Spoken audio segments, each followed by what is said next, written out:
Hey there, this is Christy Winfrey with Legacy Transactions.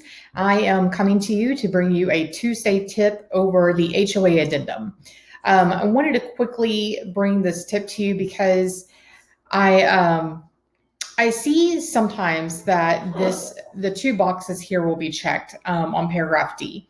So paragraph D refers to when there is a HOA statement of accounts that has to be ordered by the title company, which is almost always. I don't think I've ever seen a closing where they did not have to order an HOA statement of accounts if the home was in a HOA.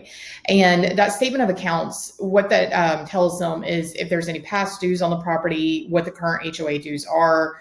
Most of the time will also say if there are HOA violations. That way those things can be rectified before closing.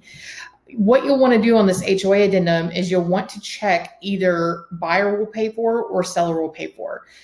It is an upfront charge, so the title company will send an email to the buyer or the seller, depending on what's checked here, and they will say, you need to pay this amount, and they usually say how many business days it takes for that to come back in.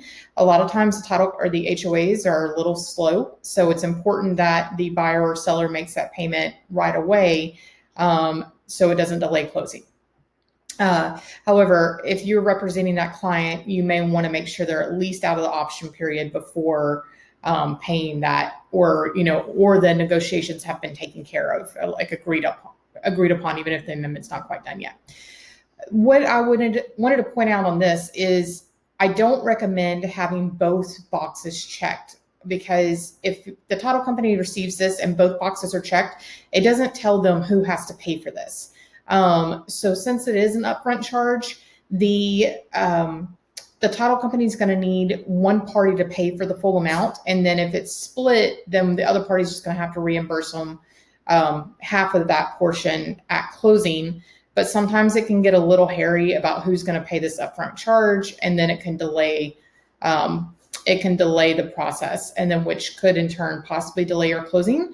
So if that's the case, if they want to split the cost, maybe have one party check that the buyer or seller is going to pay for it, and then on an amendment, or if you're at the time of executing the contract, I guess you could technically put it in special provisions of the contract that the other party will pay half of that cost. But that will alleviate any little misunderstandings about who's going to pay for that, and help not delay your closing. If you have any questions, feel free to reach out. We are happy to help, and we would love to speak with you about your transaction coordination needs. Talk to you soon.